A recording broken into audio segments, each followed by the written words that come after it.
இன்று SR22, அதாவது all India retired railway federation இன்று இவ்வளவு பேர் கூடியிருக்கிறது என்ன காரணம் என்றால், பல சங்கங்கள் ஒற்றுமையாந்து இன்று ஒரு போராட்டத்துடன் ஒரு ஆர்ப்பாட்டத்துடன் கலந்து கொண்டு என்னவென்றால், நமக்கெல்லாம் ஒன்றிய அரசு அதாவது எதிர்காலத்தில் டிஏ வருடத்திற்கு 2 முறை விலைவாசி ஏறுவதனால் நமக்கு டிஏ கொடுக்கப்பட வேண்டும், அதை முடக்கி இருக்கிறார்கள். ஏற்கனவே நமது 18 மாத அரியர்ஸ் வர வேண்டும், அதை முடக்கி இருக்கிறார்கள். 65, 70, 75, 80, 85, 5%, 10%, 15, 20, 50% வர வேண்டியது நமது முடக்கி, அதுவும் ஆளுங்கட்சியானது நமதை வஞ்சிக்கிறார்கள். அது மட்டும் இல்லாமல் நமது எதிர்காலத்தில் வர வேண்டிய டிஏவும் விலைவாசிக்கேற்ப கொடுக்கப்பட வேண்டும். அது அந்த காலத்தில் இருந்துதான் கொடுக்கப்படுகிறார்கள். ஆனால் இந்த அரசு காழ்ப்புணர்ச்சியுடன் நமது பணி செய்யும் தொழிலாளர்களுக்கும் ஓய்வு பெற்ற தொழிலாளர்களுக்கும் வஞ்சிக்கப்படுகிறது. ஏன் என்ன காரணங்கள் தெரியவில்லை. ஆனால் இதை பல விதத்துக்கு செலவு பண்ணுகிறார்கள்.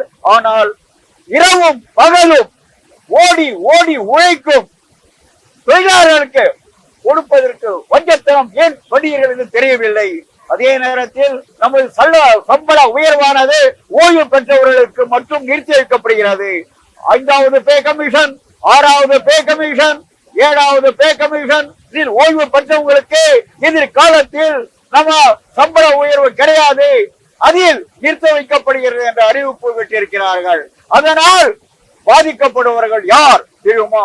ஆனால் நமது சமுதாயத்தில் உள்ள ஓய்வு பெற்ற பெண்ணினர்கள் கிட்டத்தட்ட இன்னும் 2 வருடமோ 3 வருடம் வருடம் தான் இருப்பார்கள். அதற்குள் அவர்கள் அந்த பணத்தை வாங்க வேண்டாமா? கண்ணில் பார்க்க வேண்டாமா? அதில் செலவு செய்ய வேண்டாமா? ஏன் வஞ்சிக்கப்படுகிற ஒன்றிய அரசை சற்று யோசித்து பாருங்கள். நாங்கள் உழைத்தது எங்கள் காசுதான் கேட்கிறோம், நாங்கள் செலுத்தும் வரியானது எங்கள் காசுதான் கேட்கிறோம். ஏன் வஞ்சிக்கப்படுகிறீர்கள்? ஏன் நீங்கள் எங்களுக்கு கொடுப்பதற்கு தாமதப்படுத்தீர்கள்? உடனே 8வது பே கமிஷனும் மேற்கொண்டு 5வது 6வது 7வது பே கமிஷனில் நிலுவையுள்ள பென்ஷன் தொகையும் சேர்த்து வழங்குமாறு உங்களை கைகூப்பி கூட்டுக் கொள்கிறோம். நாங்கள் முதியோர்கள், போராட்டம் செய்ய தகுதி இல்லாதவர்கள், ஏனென்றால் வயதானவர்கள்.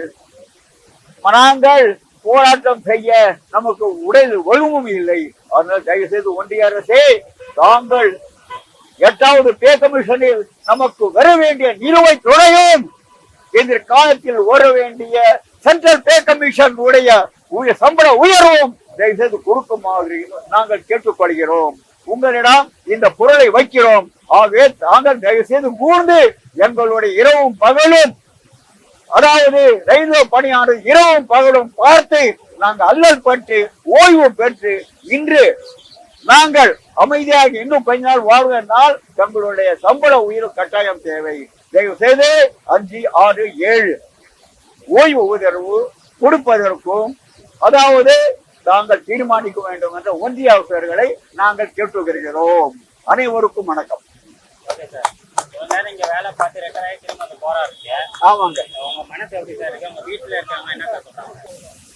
அதாவது கடந்த சில நாட்களுக்கு முன் ஒன்றிய அரசானது இந்த அறிக்கை விட்டவுடன், அதாவது 5வது 6வது 7வது பே கமிஷனுக்கு நாங்கள் எதிர்காலத்தில் அடுத்த 8வது பே கமிஷனில் உங்களை சேர்த்து நாங்கள் பே கமிஷன் கொடுக்க மாட்டோம் என்றதுனாலும் ஏற்கனவே நாங்கள் பாதிக்கப்பட்டு இருக்கிறோம்.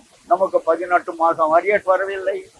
65, 70, 75, 65க்கு 20%, 70க்கு 40%, 75க்கு 5% மொத்தம் நமக்கு 100% வர வேண்டும்.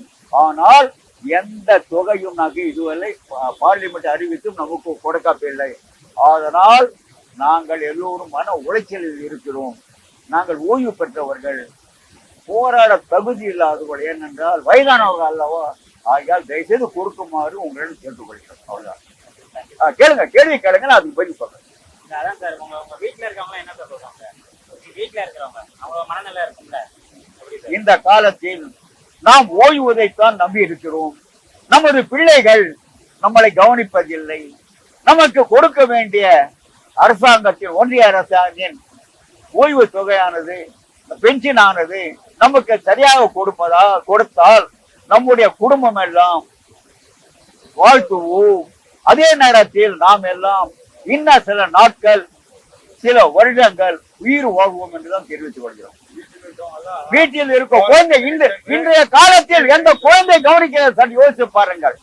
எந்த பிள்ளை அப்பாவுக்கு சோறு போடுது, அந்த ஓய்வு பெற்ற பென்ஷன் ஏதோ கொஞ்சம் வரதுனால நம்ம இந்த பழப்பை ஓட்டி கொண்டிருக்கோம் அல்லவா? இதெல்லாம் நல்லா திருச்சி நீங்க கரெக்டா போடுங்க யூடியூப்ல. சொல்லுங்க சொல்லுங்க ஐயா. அதாவது அது சொல்லுங்க. ஏன்னாக்கா அது வீக்னஸ். வெற்றி கிட்டும் வரை போராடிவிட்டு வாருங்கள். நீங்கள் போராடுவதற்கு அதாவது இன்று இந்த அடுத்த கட்ட போராட்டம் வந்து குடும்பத்தோடு எல்லா இடத்திலும் 1974 இருந்த அகில இந்திய ரயில் நிறுத்த போராட்டம் மாதிரி எங்களுடைய பறிக்கப்பட்ட உரிமைகளை வாங்குவதற்காக, மீட்டெடுப்பதற்காக அனைத்து ரயில் நிலையங்களும் போராட தயாராக இருக்கட்டும் என்று அனைத்து சார்பாக கூறிக்கொள்ள வேண்டும். இப்போது கூட நாங்கள் எல்லோரும் குடும்பத்துடன் தான் வந்திருக்கிறோம். பெண்கள் எல்லாம் ஒரு ஓரத்தில் ஒரு லாரியில் குழந்தை இருக்கிறோம். அவர்கள் சைடில் ஒதுங்கி இருக்கிறார்கள். ஆண்கள் மட்டும்தான் இந்த போராட்டத்தில் ஆர்ப்பாட்டத்தில் இறங்கி நமது ஆர்ப்பாட்டத்தை முடித்துக் கொண்டிருக்கிறோம்.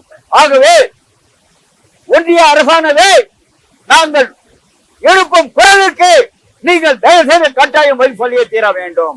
அப்படி தராவிட்டால் எதிர்காலத்தில் நமது மேலிடத்தை சந்தித்து அவர்களிடம் ஆணையை ஏற்று நாங்கள் ஒன்றியை அதாவது ஓடும் கைதாகிய நாங்களும் மற்ற இரவும் பகலும் உழைத்த நமது தொழிலாளர் அனைவரும் சேர்ந்து ஒன்றியை அதாவது சக்கரம் சுயராது என்பதை தெரிவித்துக் கொள்கிறோம்.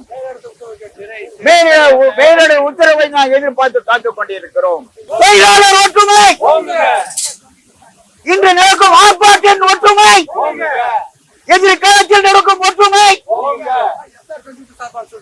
SR22 சார்பாக ஆல் இந்தியா ரிட்டையர்ட் ரயில்வே படையினுடைய சங்கத்தின்